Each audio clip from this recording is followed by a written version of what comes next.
वहीं G7 summit में पहुंचने से ठीक पहले प्रधानमंत्री नरेंद्र मोदी ने चीन और पाकिस्तान पर बड़ा बयान दिया है।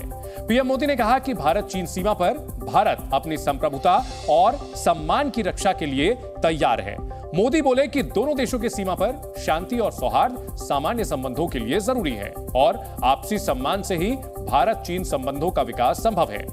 चीन के बाद पीएम मोदी ने पाकिस्तान को नसीहत देकर कहा कि आतंक मुक्त माहौल बनाना पाकिस्तान की जिम्मेदारी है और भारत पाकिस्तान के साथ सामान्य और पड़ोसी देशों वाले संबंध चाहता है। जापान के एक अखबार निक्केई एशिया के साथ बातचीत में पीएम मोदी ने अपना एजेंडा क्लियर कर दिया। अब से कुछ देर पहले पीएम नरेंद्र मोदी जापान के हिरोशिमा शहर पहुंचे हैं। हिरोशिमा में मौजूद भारतीयों ने पीएम का शानदार स्वागत किया। G7 समिट में भारत की ताकत, भारत से दुनिया की उम्मीदें और भारत का भविष्य, इन तीनों टॉपिक को सॉलिड ग्राउंड रिपोर्ट और बेहतरीन विश्लेषण के जरिए हमने एक स्पेशल रिपोर्ट में समेटा है, जिसमें आपको देश हित से जुड़े हर सवाल का जवाब मिलेगा। जापान की धरती पर उतरते ही प्रधानमंत्री नरेंद्र मोदी का जोरदार स्वागत हुआ। आज से 21 मई तक पीएम मोदी जापान में ही रहेंगे। दिल्ली से करीब 5000 किलोमीटर दूर हिरोशिमा में मोदी G7 समिट में हिस्सा लेंगे। हिरोशिमा वही जगह है जहां 6 अगस्त 1945 को दुनिया का पहला परमाणु हमला किया गया था और यहीं से पीएम मोदी दुनिया को अपना शांति संदेश देंगे। इस वक्त मैं उसी जगह पर खड़ा हूं जहां पर मानव के द्वारा रचे हुए सूरज ने भाप बनाकर मानव को ही सोख लिया। ये लाइनें अज्ञेय ने तब लिखी थी जब किसी ने दूर दूर तक G7 जैसे देशों के संगठन के बारे में कोई कल्पना नहीं की थी। किसी ने यह नहीं सोचा था कि अमेरिका और जापान कभी एक साथ मंच साझा करेंगे। लेकिन बदले हुए हालात में झुलसे हुए पत्थरों की इस जमीन पर आर्थिक रूप से मजबूत ताकतवर देशों के मुखिया मौजूद हैं और यहाँ से पूरी दुनिया को यही संदेश देने का प्रयास हो रहा है कि एक ऐसी दुनिया हो जहां फिर से कोई हिरोशिमा ना हो। और इस लक्ष्य के लिए पूरी दुनिया की निगाहें भारत की तरफ उम्मीद भरी नजरों से टिकी हुई है।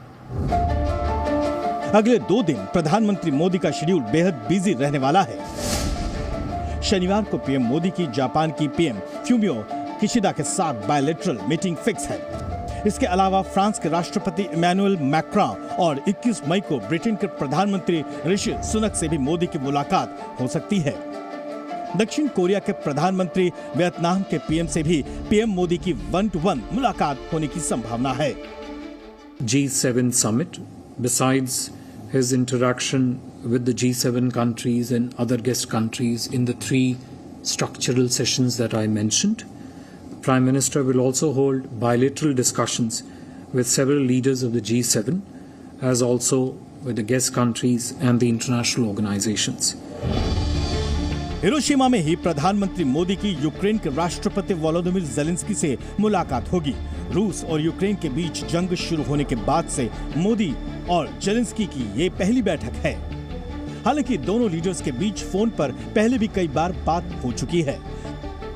प्रधानमंत्री नरेंद्र मोदी और यूक्रेन के राष्ट्रपति ज़ेलेंस्की की मुलाकात होगी यहाँ हिरोशिमा में। मैं आपको बता दूं कि ये पहली ऐसी मुलाकात होगी दोनों नेताओं के बीच यूक्रेन युद्ध के बाद। पिछले साल ये युद्ध शुरू हुआ था और उसके बाद हमने देखा कि कैसे दोनों नेताओं के बीच टेलीफोनिक कॉन्वर्सेशन जरूर हुई थी। पर अगर हम बात कर लें कि क्या फोकस रहेगा, भारत न्यूट्रल रहा है इस पूरी जंग के दौरान और भारत ने यही कहा है कि आपसी एक तरफ से बातचीत करने से ही इस मसले का हल निकलेगा। G7 में भारत को स्पेशल गेस्ट के तौर पर बुलाने के मायने कई लिहाज से बेहद अहम है। हिरोशिमा समिट में G7 के मेंबर्स के अलावा भारत समेत 8 मेजबान देश शामिल हो रहे हैं। सबसे खास बात यह है कि अमेरिका और कनाडा को छोड़कर सभी देशों की इकोनॉमी नेगेटिव ग्रोथ में जा रही है, पर भारत एकलौता ऐसा देश है जिसकी ग्रोथ रेट पॉजिटिव है। यानी आर्थिक ताकत के तौर पर भारत तेजी से आगे बढ़ रहा है। एक दौर ऐसा था जब भारत गुटनिरपेक्ष देशों का लीडर था। इसमें वो देश शामिल थे जिन्हें आज ग्लोबल साउथ कहा जाता है। मौजूदा दौर में भारत अकेला ऐसा देश है जो अमेरिका और रूस सहित ब्रिटेन और यूरोपीय देशों के साथ अपने दम पर बात करता है। भारत की इस बढ़ती ताकत का एहसास पूरी दुनिया को है, इसलिए हर मंच पर भारत का होना दुनिया के लिए भी जरूरी है। ऐसी खबरें हैं कि G7 ग्रुप में दुनिया की नई ताकतों को जगह देने का फैसला संभव है। क्या G7 देशों का कुनबा बढ़ने वाला है? क्या G7 देशों में भारत को शामिल किया जा सकता है और क्या G7 का नाम बढ़ाकर G8 किया जाता है? ये ऐसे कई बड़े सवाल खड़े हो रहे हैं जिस पर अलग अलग जगहों पर चर्चा चल रही है। हालांकि इस पर कोई आधिकारिक पुष्टि अभी नहीं हुई है, लेकिन अगर G7 के बारे में आपको बताना चाहे तो इसमें आर्थिक रूप से ताकतवर देश ही शामिल हैं। हालांकि भारत आर्थिक तौर पर काफी तरक्की लगातार कर रहा है और IMF ने भी यह दावा किया है कि 2023 और 24 में भारत अर्थव्यवस्था के तौर पर सबसे तेज तरक्की करने वाला देश होगा। अब देखना यही होगा कि G7 जिस तरह से आर्थिक रूप से तरक्की वाला विकसित देशों का संगठन है, उसकी बराबरी तो भारत बहुत पहले ही कर चुका है। तो क्या हिरोशिमा में भारत को शामिल करने पर कोई फैसला लिया जा सकता है? हालांकि इसकी कोई आधिकारिक पुष्टि नहीं हो रही है। ये सब सिर्फ चर्चाओं के बाजार में इस वक्त चल रहा है, लेकिन अंदर खाने क्या कुछ चल रहा है, इस पर सभी की निगाहें रहेंगी। पीएम मोदी का हिरोशिमा दौरा ऐतिहासिक लिहाज से भी बेहद अहम है। सेकेंड वर्ल्ड वॉर में परमाणु हमले से तबाह हुए हिरोशिमा में भारत के पहले पीएम पंडित जवाहरलाल नेहरू साल 1957 में गए थे और अब 66 साल बाद प्रधानमंत्री नरेंद्र मोदी पहुंचे हैं। जापान के पीएम फ्यूमियो किशिदा खुद हिरोशिमा से ही हैं और मध्य हिरोशिमा से ही वो चुनाव लड़ते हैं। जापान के प्रधानमंत्री के अपने ही शहर में G7 की बैठक हो रही है। बैठक से पहले सभी नेता हिरोशिमा के पीस मेमोरियल पार्क गए और परमाणु हमले का शिकार हुए लोगों को श्रद्धांजलि दी। खास बात यह है कि जिस अमेरिका ने हिरोशिमा पर परमाणु बम गिराया, उसी अमेरिका के राष्ट्रपति जो बाइडेन ने आज पीस पार्क जाकर श्रद्धांजलि दी। जिस हिरोशिमा में एटम बम गिराया गया था, उसी हिरोशिमा से एटमी पावर पर कंट्रोल करने की वकालत हो रही है। हिरोशिमा में G7 समिट की शुरुआत हो चुकी है। G7 का समिट चल रहा है और इसी बीच इंटरनेशनल मीडिया सेंटर के बाहर जापान के एक स्थानीय नागरिक आपको यहाँ पर एक पोस्टर लेकर अकेले खड़े हुए दिखाई दे रहे हैं और वो इनका जो मिशन है, जो इनका मकसद है, वो है कि परमाणु हथियारों को खत्म करने की मांग। उसी के पोस्टर को लेकर ये यहाँ पर इंटरनेशनल मीडिया सेंटर के बाहर मौजूद है। भारत आज दुनिया की 5वीं सबसे बड़ी अर्थव्यवस्था है। साथ ही भारतीय विदेश नीति भी सबको साथ लेकर चलने की रही है। ऐसे में मोदी का G7 की बैठक में हिस्सा लेना भारत के विश्व गुरु बनने की मंजिल का एक अहम पड़ाव साबित हो सकता है। अक्सर ऐसे सवाल किए जाते हैं कि प्रधानमंत्री की विदेश यात्रा से भारत को क्या फायदा मिलता है। आज हम आपको इस सवाल का भी जवाब देंगे। पीएम मोदी जब G7 जैसे मंच पर यूएस प्रेसिडेंट जो बाइडेन या जापान के पीएम फूमियो किशिदा से मिलते हैं तो उसका पॉजिटिव असर इंटरनेशनल लेवल की बड़ी कंपनियों और इन्वेस्टर्स पर पड़ता है। यानी G7 जैसी मीटिंग्स के नतीजे देखकर अमेरिका, जापान जैसे बड़े देशों की कंपनियां भारत में इन्वेस्ट करने का फैसला करती हैं। ये काम कैसे होता है, इसे समझिए। ग्लोबल लेवल पर अलग अलग देशों के बीच दोस्ती और बिजनेस एक साथ चलते हैं। जब भारत और अमेरिका के लीडर्स कोई मंच शेयर करते हैं तो अमेरिका की कंपनियां भारत में बिजनेस के मौके तलाशती हैं। ग्लोबल इन्वेस्टर्स को सिग्नल जाता है कि वो भारत के साथ अपने रिश्ते बढ़ा सकते हैं।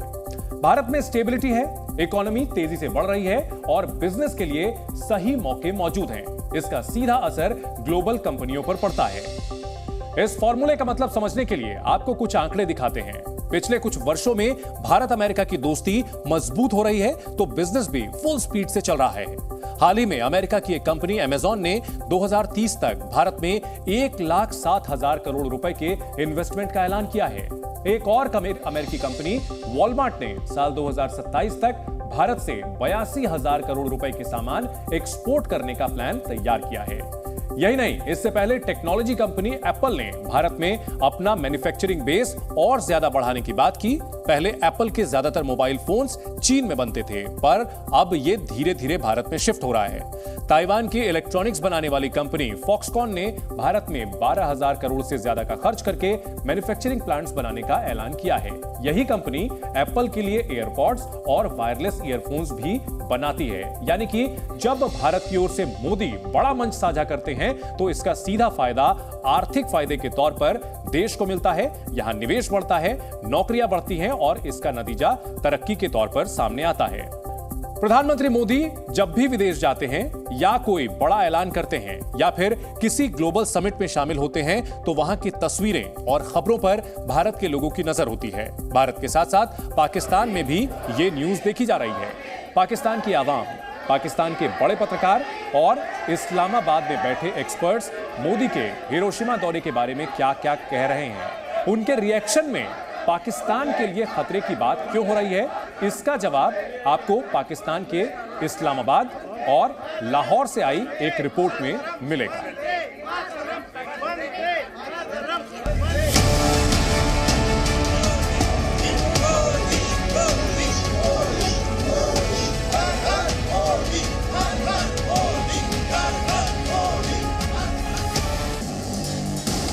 G7 और G20 की तस्वीरों में पाकिस्तान को खुद के लिए खतरा दिखता है।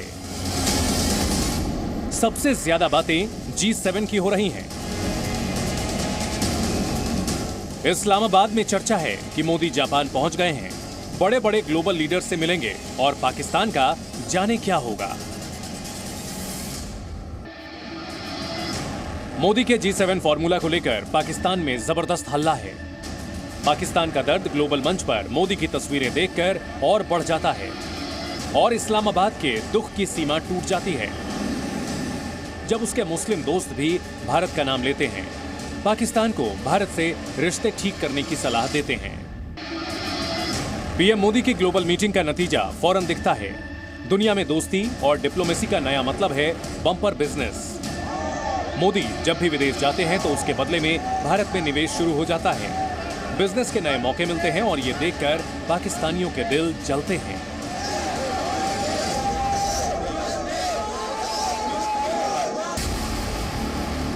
पाकिस्तान में आजकल दो तस्वीरें चल रही हैं, पहली पाकिस्तान के जलने की और दूसरी भारत के आगे बढ़ने की। हर दिन पाकिस्तान का रुपया जमींदोज होने का नया रिकॉर्ड बना रहा है। इस्लामाबाद की सरकार और इमरान खान ने मिलकर ऐसा बैक गियर लगाया है कि कुछ दिनों बाद शायद अफगानिस्तान भी पाकिस्तान से आगे होगा। जापान से पीएम मोदी की लेटेस्ट तस्वीरें आई हैं और ये देखकर पाकिस्तान की जनता, वहां के पत्रकार और पाकिस्तानी एक्सपर्ट्स का रोना धोना शुरू हो गया है। अगले कुछ दिनों तक इस्लामाबाद का माहौल ऐसा ही रहेगा। ब्यूरो रिपोर्ट, जी मीडिया। अब आपको हिरोशिमा पहुंचे पीएम मोदी की एक तस्वीर दिखाते हैं। दरअसल पीएम मोदी यहां उस शख्स से मिले जिससे 2006 में एक बार उनकी मुलाकात हुई थी, जिसका जिक्र खुद उस शख्स ने उस दौरान की तस्वीर दिखाकर किया। यह खास मुलाकात जी न्यूज के कैमरे में रिकॉर्ड हुई है। नरेंद्र मोदी यहाँ पर लोगों से मुलाकात कर रहे हैं, तो आप देख सकते हैं सीधी तस्वीरें हिरोशिमा